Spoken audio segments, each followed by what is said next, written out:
नमस्कार। मेरे चैनल में आप सबका हार्दिक स्वागत है। आज मैं आप सबके लिए लेकर आई हूँ हिंदी साहित्य के महान लेखक रविंद्रनाथ ठाकुर की लिखी कहानी अपरिचिता। चलिए सुनते हैं। यदि आप इस चैनल पर नए हैं तो प्लीज़ सब्सक्राइब कर दीजिए, लाइक कर दीजिए। आज मेरी आयु केवल 27 साल की है। यह जीवन ना दीर्घ के हिसाब से बड़ा है, ना गुण के हिसाब से, तो भी इसका एक विशेष मूल्य है। यह उस फूल के समान है जिसके वृक्ष पर ब्राह्मण आ बैठा हो और उसी पदसेप के इतिहास से उसका जीवन के फल में गुठली का सा रूप धारण कर लिया हो। वह इतिहास आकार में छोटा है, उसे छोटा करके ही लिखूंगा। जो छोटे को साधारण समझने की भूल नहीं करेंगे, वे इसका रस समझेंगे। कॉलेज में पास करने के लिए जितनी परीक्षाएं थी, सब मैंने खत्म कर ली है। बचपन में मेरे सुंदर चेहरे को लेकर पंडित जी को सेमल के फूल तथा माँ काल फल बाहर से देखने में सुंदर तथा भीतर से गंधयुक्त और अखाद्य गुदे वाला एक फल के साथ मेरी तुलना करके हंसी उड़ाने का मौका मिला था। तब मुझे इससे बड़ी लज्जा लगती थी, किंतु बड़े होने पर सोचता रहा हूँ कि यदि पुनर्जन्म हो तो मेरे मुख पर स्वरूप और पंडित जी के मुख पर विद्रूप इसी प्रकार प्रकट हो। एक दिन था जब मेरे पिता गरीब थे। वकालत करके उन्होंने बहुत सा रुपया कमाया। भोग करने का उन्हें पल भर भी समय नहीं मिला। मृत्यु के समय उन्होंने जो लंबी सांस ली थी, वही उनका पहला अवकाश था। उस समय मेरी अवस्था कम थी। माँ के ही हाथों मेरा लालन पालन हुआ। माँ गरीब घर की बेटी थी, अतः हम धनी थे, यह बात वो न भूलती थी और न मुझे भूलने देती थी। बचपन में मैं सदा गोद में ही रहा। शायद इसलिए मैं अंत तक पूरी तौर पर वयस्क ही नहीं हुआ। आज ही मुझे देखने पर लगेगा जैसे मैं अन्नपूर्णा की गोद में गजानन का छोटा भाई हूँ। मेरे असली अभिभावक थे मेरे मामा। वे मुझसे मुश्किल से 6 वर्ष बड़े होंगे, किंतु फल्गु की रेती की तरह उन्होंने हमारे सारे परिवार को अपने हृदय में सोख लिया था। उन्हें खोदे बिना इस परिवार का एक भी बूंद रस पाने का कोई उपाय नहीं। इसी कारण मुझे किसी भी वस्तु के लिए कोई चिंता नहीं करनी पड़ती। हर कन्या के पिता स्वीकार करेंगे कि मैं सत्पात्र हूँ। हुक्का तक नहीं पीता। भला आदमी होने में कोई झंझट नहीं है, अतः मैं नितांत भला मानस हूँ। माता का आदेश मानकर चलने की क्षमता मुझ में है, वस्तुतः न मानने की क्षमता मुझ में नहीं है। मैं अपने को अंतपुर के शासन अनुसार चलने के योग्य ही बना सका हूँ। यदि कोई कन्या स्वयंवर हो तो इन सुलक्षणा को याद रखें। बड़े बड़े घरों से मेरे विवाह के प्रस्ताव आए थे, किंतु मेरे मामा का जो धरती पर मेरे भाग्य देवता के प्रधान एजेंट थे, विवाह के संबंध में एक विशेष मत था। अमीर की कन्या उन्हें पसंद न थी। हमारे घर जो लड़की आए वह सिर झुकाए हुए आए, वे यही चाहते थे। फिर भी रुपए के प्रति उनकी नस नस में आसक्ति समाई हुई थी। वे ऐसा संधि चाहते थे जिसके पास धन तो न हो, पर जो धन देने में त्रुटि न कर सके, जिसका शोषण तो कर लिया जाए, पर जिसे घर आने पर गुड़गुड़ाहट शिकायत न सुननी पड़े। मेरा मित्र हरीश कानपुर में काम करता था। छुट्टियों में उसने कलकत्ता आकर मेरा मन चंचल कर दिया। बोला, सुनो जी, अगर लड़की की बात हो तो एक अच्छी खासी लड़की है। कुछ दिन पहले ही एमए पास किया था। सामने जितनी दूर तक दृष्टि जाती धू धू कर रही थी। परीक्षा नहीं है, उम्मीदवारी नहीं, नौकरी नहीं, अपनी जायदाद देखने की चिंता भी नहीं, शिक्षा भी नहीं, इच्छा भी नहीं। भी होने में भीतर माँ थी और बाहर मामा। इस अवकाश की मरुभूमि में मेरा हृदय उस समय विश्वव्यापी नारी का रूप मरीचिका देख रहा था। आकाश में उसकी दृष्टि थी, वायु में उसका निश्वास, तरु मरमर में उसकी रहस्यमय बातें। ऐसे में ही हरीश आकर बोला, अगर लड़की की बात हो तो मेरा तन मन वसंत वायु से धोला। इत बकुल वन की नव पल्लव राशि की भांति धूप छाह का पट बुनने लगा। हरीश आदमी था रसिक, रस उड़ेला। त्रिशा, मैंने हरीश से एक बार कहा, मामा से बात चलाकर देखो। बैठक जमाने में हरीश अद्वितीय था, इससे सर्वत्र उसकी खातिर होती थी। मामा भी उसे पाकर छोड़ना नहीं चाहते थे। बात उनकी बैठक में चली। लड़की की अपेक्षा लड़की के पिता की जानकारी उनके लिए महत्वपूर्ण थी।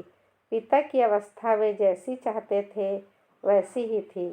किसी जमाने में उनके वंश में लक्ष्मी का मंगल घट भरा रहता था। इस समय उसे शून्य ही समझो, फिर भी तले में थोड़ा बहुत बाकी था। अपने प्रांत में वंश मर्यादा की रक्षा करके चलना सहज ना समझकर वे पश्चिम में जाकर वास कर रहे थे। गरीब गृहस्थ की भांति रहते थे। एक लड़की को छोड़कर उनके कोई और नहीं था, अतः उसी के पीछे लक्ष्मी के एकदम अंधा कर देने में हिचकिचाहट नहीं होगी।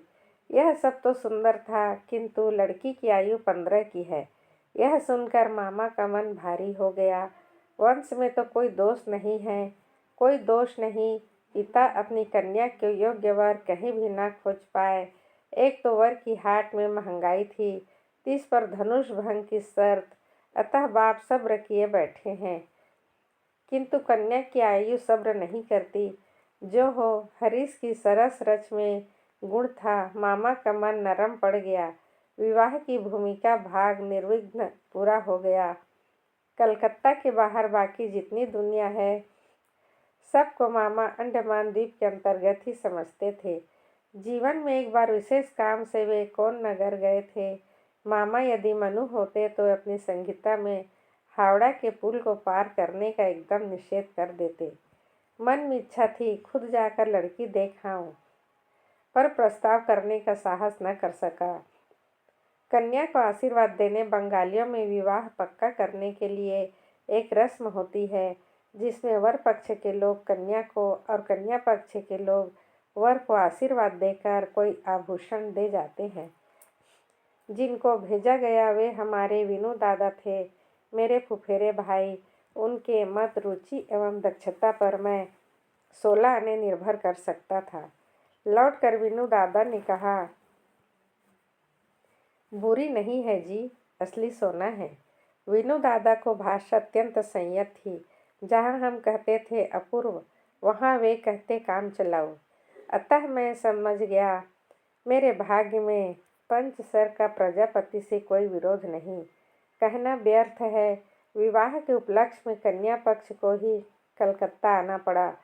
कन्या के पिता शंभुनाथ बाबू हरीश पर कितना विश्वास करते थे, इसका प्रमाण यह था कि विवाह के 3 दिन पहले उन्होंने मुझे पहली बार देखा और आशीर्वाद की रस्म पूरी कर गए। उनकी अवस्था 40 के आसपास होगी। बाल काले थे, मूँछों का पकना अभी प्रारंभ ही हुआ था। रूपवान थे। भीड़ में देखने पर सबसे पहले उन्हीं पर नज़र पड़ने लायक उनका चेहरा था। आशा करता हूँ मुझे देखकर वे खुश हुए। समझना कठिन था, क्योंकि वे अल्पभाषी थे। जो एक आध बात कहते थे उसे मानो पूरा जोर देकर नहीं कहते थे। इस बीच मामा का मुँह अबाध गति से चल रहा था।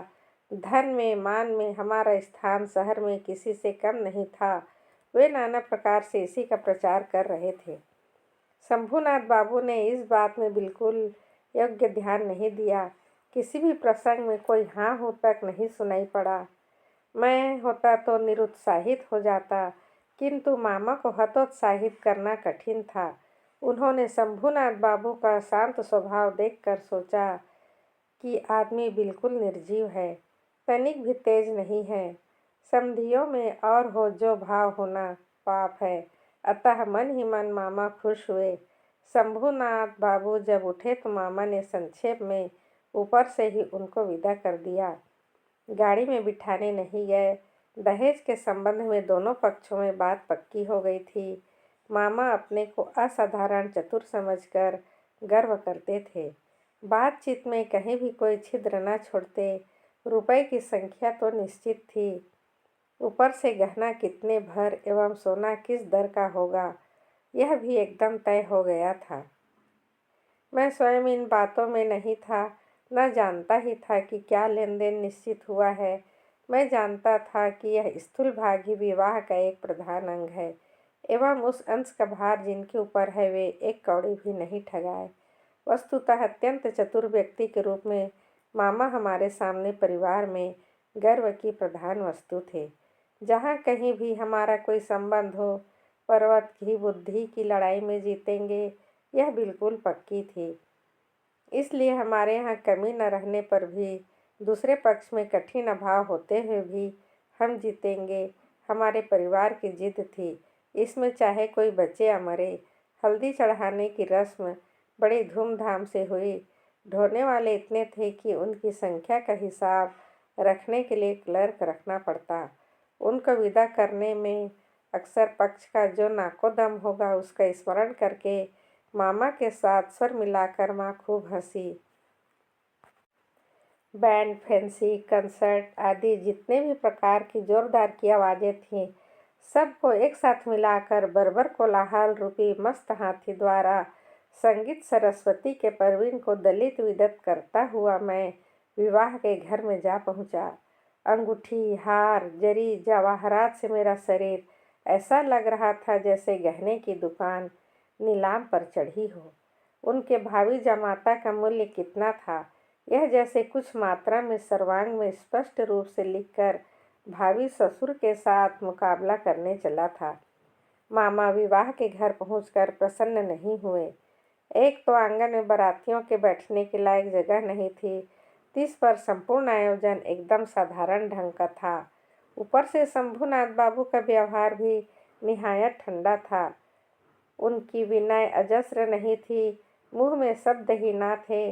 बैठे गले गंजी खोपड़ी कृष्ण वर्ण एवं स्थूल शरीर वाले उनके एक वकील मित्र यदि कमर में चादर बांधे बराबर हाथ जोड़े सिर हिलाते हुए नम्रतापूर्ण स्मित हास्य और गदगद वचनों से कंसर्ट पार्टी के करताल बजाने वाले से लेकर वक्ता तक प्रत्येक को बार बार प्रचुर मात्रा में अभिषिक्त न कर देते तो शुरू में ही मामला इस पार या उस पार हो जाता।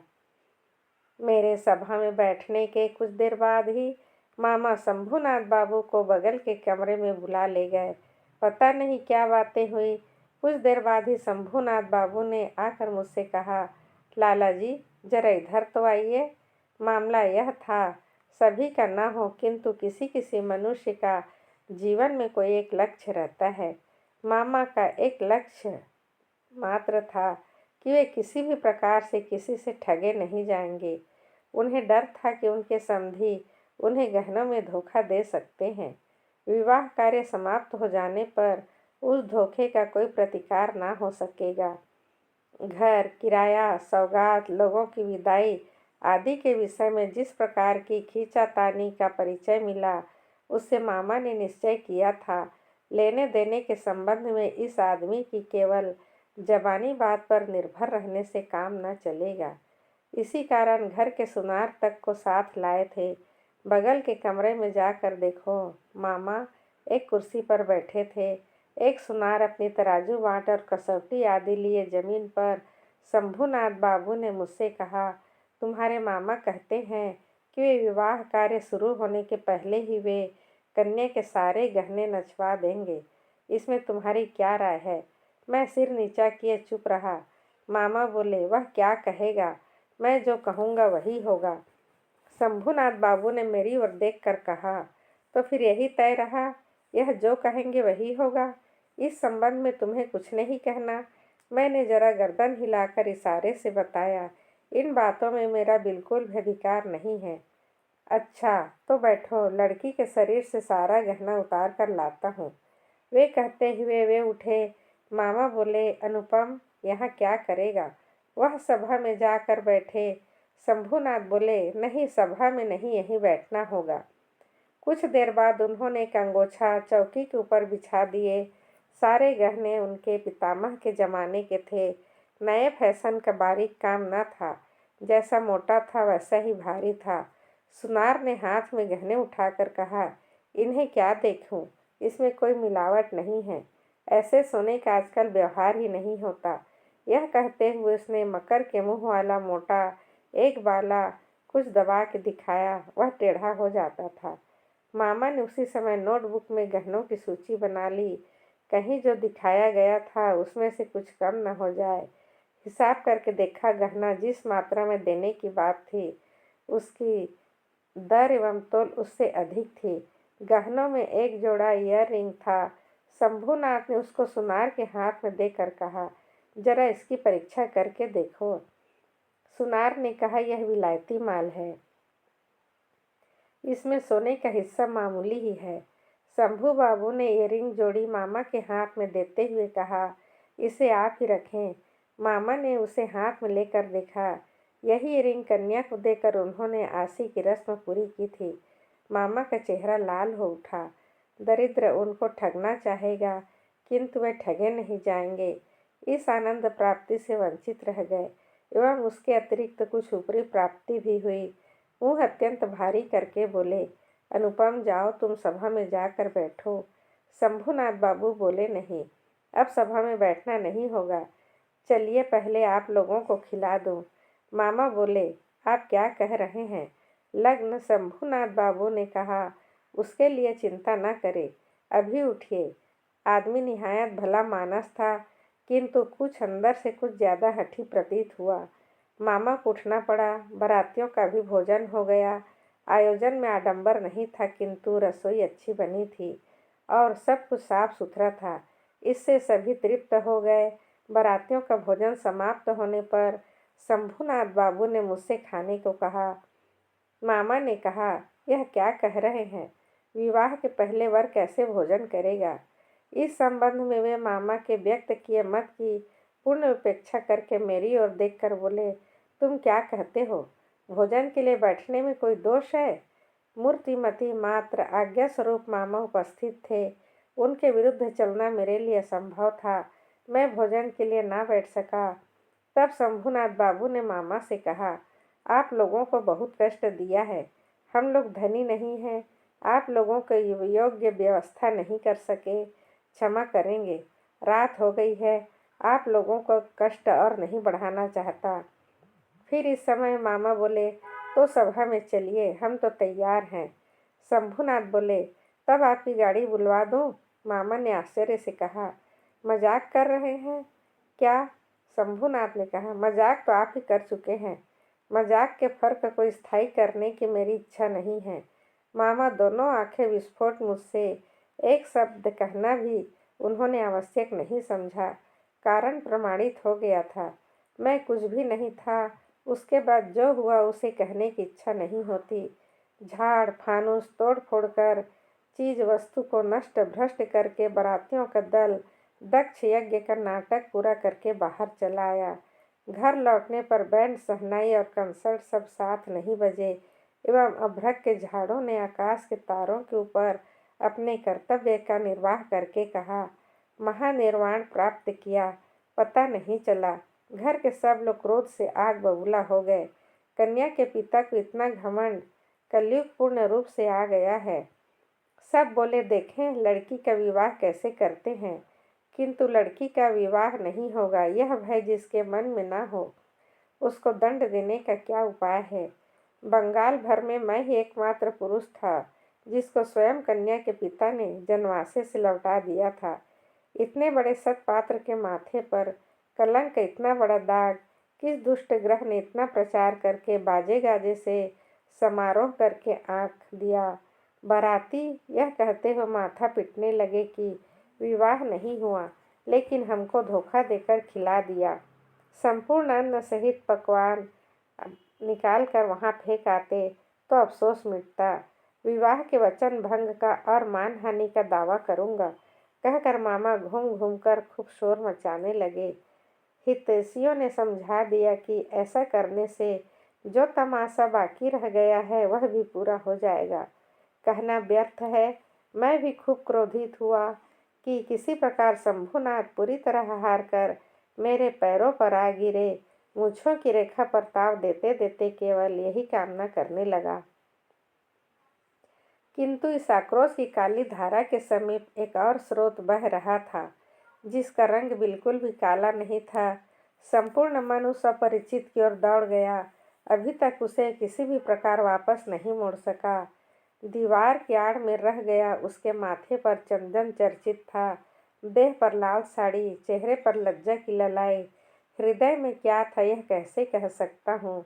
मेरी कल्पना लोक की कल्पलता, वसंत के समस्त फूलों का भार मुझे निवेदित कर देने के लिए झुक पड़ी थी। हवा आ रही थी, सुगंध मिल रही थी, पत्तों का शब्द सुन रहा था। केवल एक पग बढ़ाने की देर थी। इसी बीच वह पग भर की दूरी क्षण भर में असीम हो गई। इतने दिन तक रोज शाम को मैंने वीनू दादा के घर जाकर उनको परेशान कर डाला था। वीनू दादा की वर्णन शैली की अत्यंत सघन संक्षिप्त के कारण उनकी प्रत्येक बात ने मेरे मन में एक आग लगा दी थी। मैंने समझा था कि लड़की का रूप बड़ा अपूर्व था, किंतु न तो उसे आंखों से देखा और न ही उसका चित्र। सब कुछ अस्पष्ट रह गया। बाहर तो उसने पकड़ दी ही नहीं, उसे मन में भी न ला सका। इसी कारण भूत के समान दीर्घ निश्वास लेकर मन उस दिन की उस विवाह सभा की दीवार के बाद हर चक्कर काटने लगा। हरी से सुना, लड़की का मेरा फोटोग्राफ दिखाया गया था। पसंद अवश्य किया होगा, ना करने का तो कोई कारण ही ना था। मेरा मन कहता था वह चित्र उसने किसी बक्से में छिपा रखा है। कमरे का दरवाज़ा बंद करके अकेली किसी किसी निर्जन दोपहरी में क्या वह उसे खोल कर ना देखती होगी।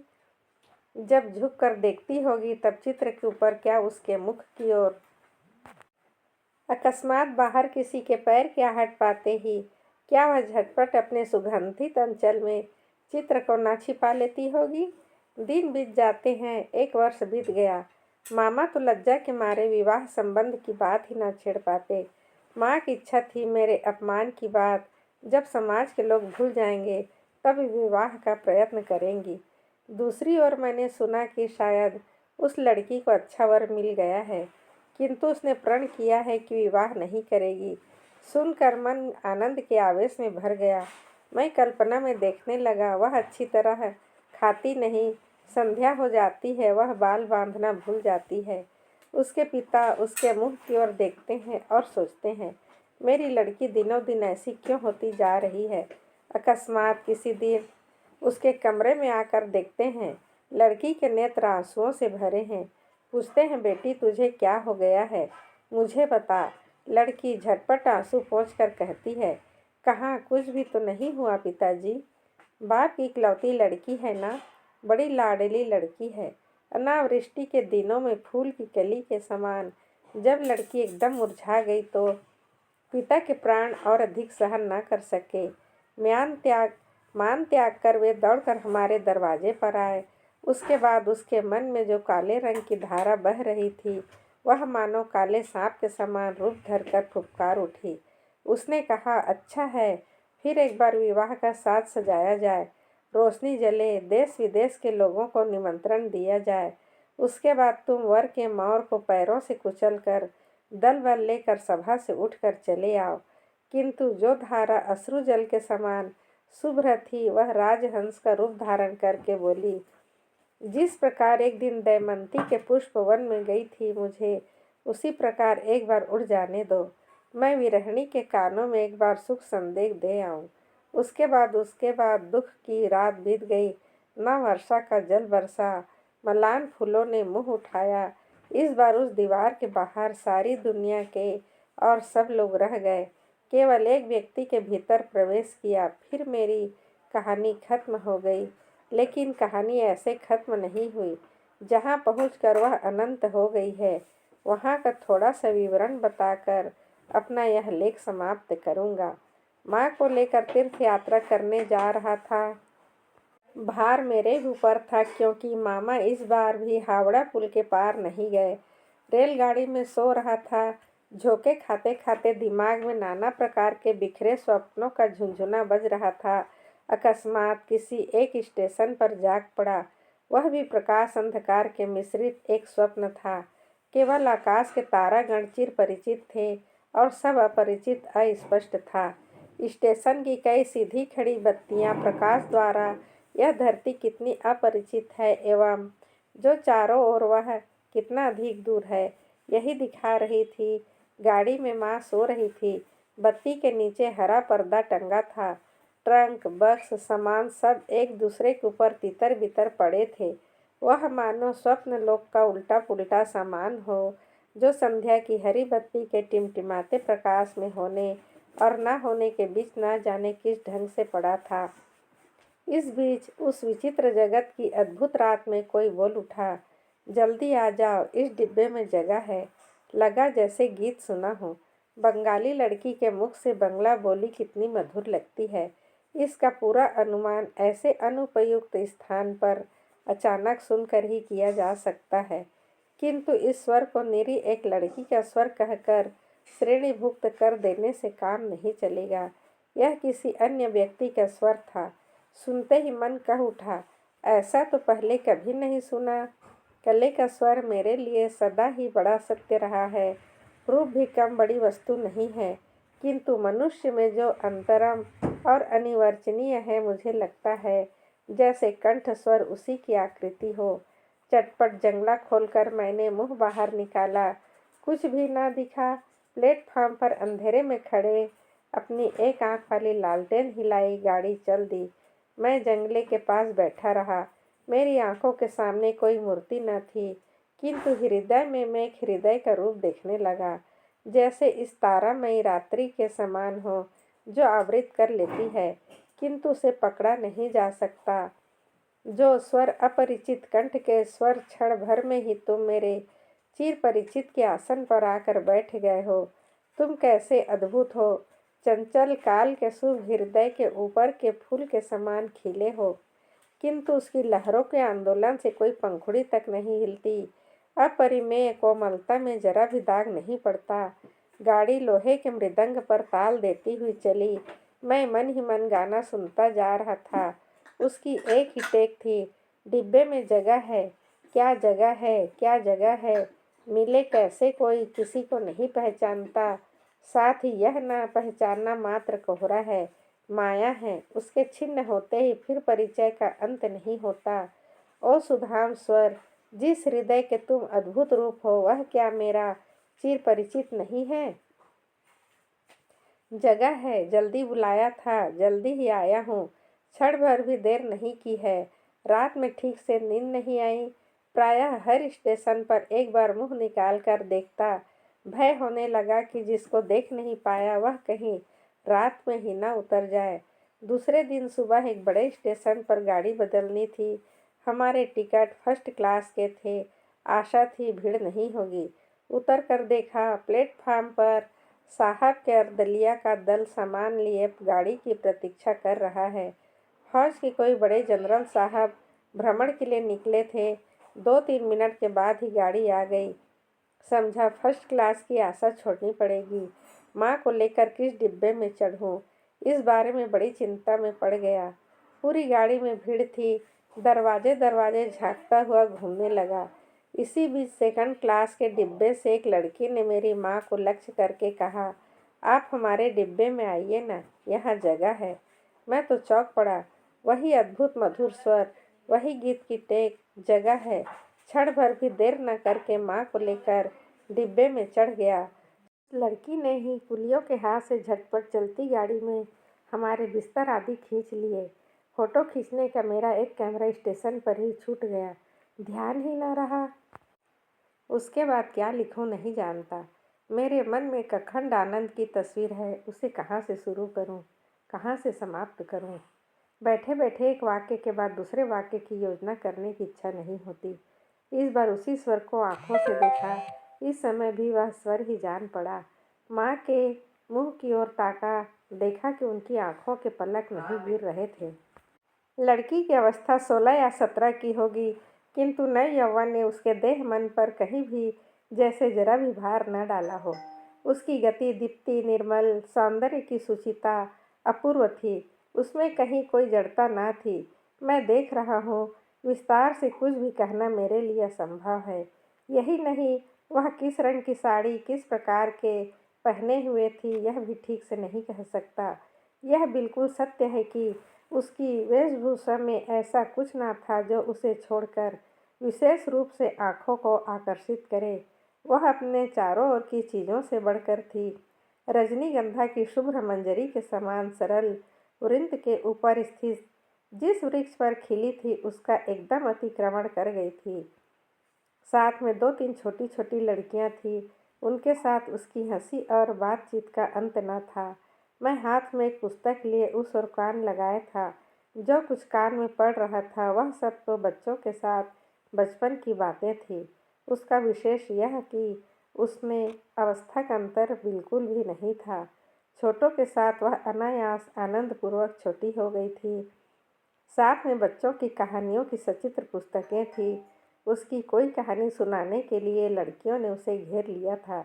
यह कहानी अवश्य ही उन्होंने बार बार पढ़ी होगी। लड़कियों का इतना आग्रह क्यों था यह मैं समझ गया। उस सुधा कंठ की सोने की छड़ी से सारी कहानी सोना हो जाती थी। लड़की का संपूर्ण तन मन पूरी तरह प्राणों से भरा था। उसकी सारी चाल ढाल स्पर्श में प्राण उमड़ रहा था।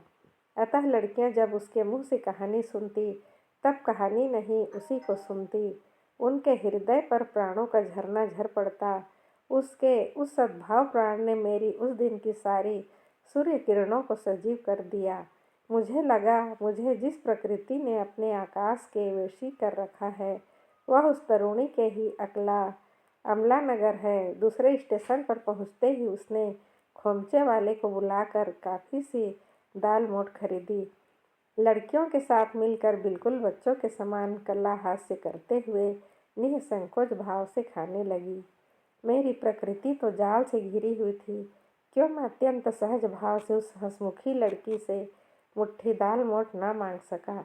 हाथ बढ़ाकर अपना लोभ क्यों नहीं स्वीकार किया। माँ अच्छा और बुरा लगने के बीच बैठी थी। डिब्बे में मैं हूँ, मर्द तो भी इसे कोई संकोच नहीं। खासकर वह इस लोभ की भांति खा रही है यह बात उसको पसंद नहीं आ रही थी। और उससे बेहवा कहने का भी उन्हें भ्रम न हुआ। उन्हें लगा इस लड़की की अवस्था हो गई है किंतु शिक्षा नहीं मिली। माँ एकाएक किसी से बातचीत नहीं कर पाती। लोगों के साथ दूर दूर रहने का ही उनको अभ्यास था। इस लड़की का परिचय प्राप्त करने की उनको बड़ी इच्छा थी किंतु स्वाभाविक बाधा नहीं मिट पा रही थी। इसी समय गाड़ी एक बड़े स्टेशन पर आकर रुक गई। जनरल साहब के साथियों का एक दल इस स्टेशन से चढ़ने का प्रयत्न कर रहा था। गाड़ी में कहीं जगह न थी। कई बार वे हमारे डिब्बे के सामने से निकले। माँ तो भय के मारे जड़ हो गई। मैं भी मन में शांति का अनुभव नहीं कर रहा था। गाड़ी छूटने के थोड़ी देर पहले एक देसी रेल कर्मचारी ने डिब्बे की दो बेंच के सिरों पर नाम लिखे हुए दो टिकट लटका कर मुझसे कहा, इस डिब्बे की यह दो बेंच पहले से ही दो साहब ने रिजर्व करा रखी है। आप लोगों को दूसरे डिब्बे में जाना होगा। मैं तो झटपट घबरा कर खड़ा हो गया। लड़की हिंदी में बोली, नहीं हम डिब्बा नहीं छोड़ेंगे। उस आदमी ने जिद करते हुए कहा, बिना छोड़े कोई चारा नहीं। किंतु लड़की के उतरने की इच्छा का कोई लक्षण न देकर वह उतरकर अंग्रेज स्टेशन मास्टर को बुला लाया। उसने आकर मुझसे कहा, मुझे खेद है। किंतु सुनकर मैंने कुली का पुकार लगाई। लड़की ने उठकर दोनों आँखों से आग बरसाते हुए कहा, नहीं आप नहीं जा सकते हैं, बैठे रहिए। यह कहकर उसने दरवाजे के पास खड़े होकर स्टेशन मास्टर से अंग्रेजी में कहा, यह डब्बा पहले से रिजर्व है, यह बात झूठ है। यह कहकर उसने नाम लिखे टिकटों को खोलकर प्लेटफार्म पर फेंक दिया। इस बीच में वर्दी पहने साहब अर्दली के साथ दरवाजे के पास आकर खड़ा हो गया। डिब्बे में अपना सामान चढ़ाने के लिए पहले उसने अर्दली को इशारा किया था। उसके पश्चात लड़की के मुंह की ओर देखकर उसकी बात सुनकर मुख मुद्रा देखकर स्टेशन मास्टर को थोड़ा छुपा और उसको ओट में ले जाकर पता नहीं क्या कहा। देखा गया गाड़ी छूटने का समय बीत चुकने पर भी और एक डिब्बा जोड़ा गया। तब कहीं ट्रेन छूटी। लड़की ने अपना दल बल लेकर फिर दोबारा दाल मोठ खाना शुरू कर दिया और मैं शर्म के मारे जंगले के बाहर मुंह निकालकर प्रकृति की शोभा देखने लगा। गाड़ी कानपुर में आकर रुकी। लड़की सामान बांधकर तैयार थी। स्टेशन पर एक नौकर उनको उतारने का प्रयत्न करने लगा। तब फिर माँ से ना रह गया, पूछा, तुम्हारा नाम क्या है बेटी? लड़की बोली, मेरा नाम कल्याणी है। सुनकर माँ और मैं दोनों ही चौंक पड़े। तुम्हारे पिता? वे यहाँ के डॉक्टर हैं, उनका नाम शंभुनाथ सेन है। उसके बाद ही वे उतर गए। उपसंहार, मामा के निषेध को अमान्य करके माता की आज्ञा ठुकराकर मैं अब कानपुर आ गया हूँ। कल्याणी के पिता और कल्याणी से भेंट हुई है, हाथ जोड़े हैं, सिर झुकाए हैं। शंभुनाथ बाबू का हृदय पिघला। कल्याणी कहती है, मैं विवाह नहीं करूँगी। मैंने पूछा, क्यों? उसने कहा, मातृ आज्ञा, जब हो गया। इस ओर भी मातुल है। क्या बाद में समझा मातृभूमि है। वह संबंध टूट जाने के बाद कल्याणी ने लड़कियों को शिक्षा देने का व्रत ग्रहण कर लिया है, किंतु मैं आशा न छोड़ सका। वह सवेरे मेरे हृदय में आज भी गूंज रहा है। वह मानो कोई उस पार की वंशी हो, मेरी दुनिया के बाहर से आई थी, मुझे सारे जगत के बाहर बुला रही थी।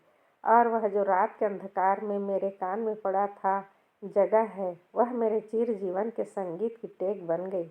उस समय मेरी आयु थी 23, अब हो गई है 27।